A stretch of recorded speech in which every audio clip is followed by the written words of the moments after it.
масал боре ҳазрати Мусо алайҳиссалом хоҷаи Хизр алайҳиссаломро вохӯрд. баъд аз суҳбати кӯтоҳ Мусо алайҳиссалом аз ӯ хоҳиш кард ки чанд муддате мехоҳад ҳамсафари ӯ бошад. аммо хоҷаи Хизр алайҳиссалом дар ҷавоб ба ӯ гуфт, киёро ва тавони ҳамсафарии ӯро надорад. баъд аз зорию таваллуди зиёде Хизр алайҳиссалом розӣ шуд ки Мусо алайҳиссаломро бо як шарт ба ҳамсафарӣ мегирад. дар давоми сафар Мусо аз ӯ бояд чизе напурсад ва то замоне ки Хизр алайҳиссалом ҳарф назанад, ӯ хомӯш бошад.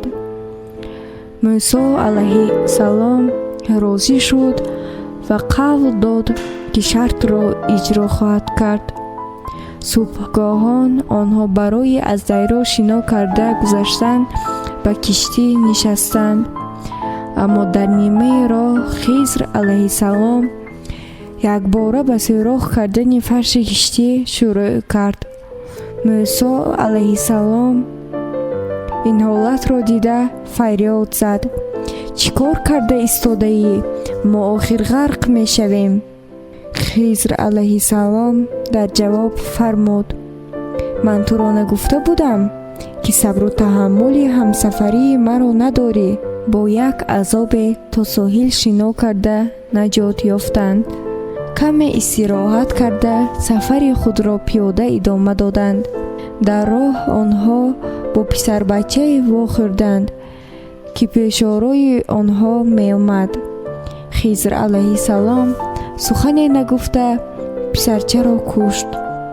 Мусо боз тоқат накард ва фарёд зад: ин чӣ коре буд, ки кардӣ? ту гуноҳи азим кардӣ, тифли бегуноҳро куштӣ. боз дар ҷавоб шунид: ана дидӣ, ту сабри ҳамсафарии маро надорӣ, метавонӣ ба роҳи худ баргардӣ. аммо Мусо алайҳиссалом урсхоҳӣ карда боз ваъда дод ки минбаъд хомӯш мемонад ва онҳо сафари худро идома доданд. ба шаҳре расиданд, ки чанде бештар ҷангро аз сар гузаронида қисман харобу валангор менамуд. онҳо ин ҷо барои дамгирӣ таваққуф карданд. ҳарду дар кӯчаҳои шаҳр сайргашт мекарданд. Хизр алайҳиссалом хонаеро дид, ки аз девораш хароб гардида хавфи чаппа шудан дорад. ӯ ба назди хона омада ба кори барқарор кардани девори он шурӯъ кард. инро Мусо алайҳиссалом дида бори дигар худро дошта натавонист ва аз ҳамсафари худ пурсид: ту кӯдаки бегуноҳро куштӣ, акнун ба таъмири деворӣ ба каси нолозим пардохтӣ ва фикр мекунӣ, ки худованд туро меомӯрзад. Хизр алайҳиссалом аз нав он суханро такрор кард: дидӣ, ту тоқату сабри ҳамсафарии маро надорӣ. аммо ин дафъа, ӯ афзуд, дар ин ҷо мо аз ҳамдигар ҷудо хоҳем шуд. аммо пеш аз ин ту бояд асрори ин рафторҳоро дониста гирӣ. киштиеро, ки ман ғарқ кардам, замони моли моҳидорони камбағал буд. аммо ба қарибӣ шоҳаншаҳи бераҳм ин соҳилро ба тасарруфи худ даровард. ҳоло ҳамаи киштиҳо моли ӯянд ва вай онҳоро ба мақсади бад истифода мебарад. писарбачаеро, ки ман куштам, агар ба балоғат мерасид, ба волидайни худ ғаму андӯҳи зиёд меовард. ман ин корро барои он кардам, ки Аллоҳ ба волидайни ӯ фарзанди солеҳро диҳад. онҳо хеле одамони хубанд.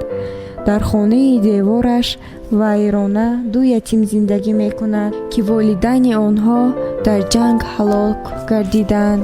дар зери девори таъмиркардаи ман волидони фарзандони ятиммонда ҷавоҳирот пинҳон карда буданд, то ин ки бачаҳо бузург шуда бо мақсади наф кардан деворро канда ҷавоҳиротро пайдо карда хонаи хубу барҳаво созанд ва осудаҳолона зиндагӣ кунанд.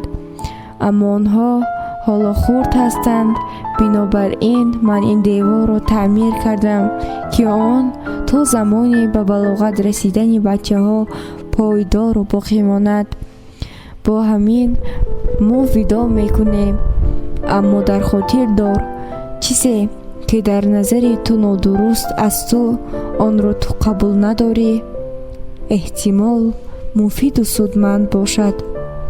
аммо аз он чизе ки ту хурсандӣ дорӣ, эҳтимол зиёновар бошад. аз куҷо ту медонӣ? дар ин бора танҳо Аллоҳ таъоло медонад. хулоса, мо замони бунёди олам ба се чиз — адолат, хират ва ҳақиқат — такя кардем. сутуни адолатро новобаста аз хоҳиши доро будан ва ё аз шикваи нодорӣ устувор бидоред. охир Аллоҳ ҳолати ҳар касро хубтар медонад. хайр, дар паноҳи худо бошед. ба канали мо обуна шавед ва паҳнкуниро фаромӯш насозед.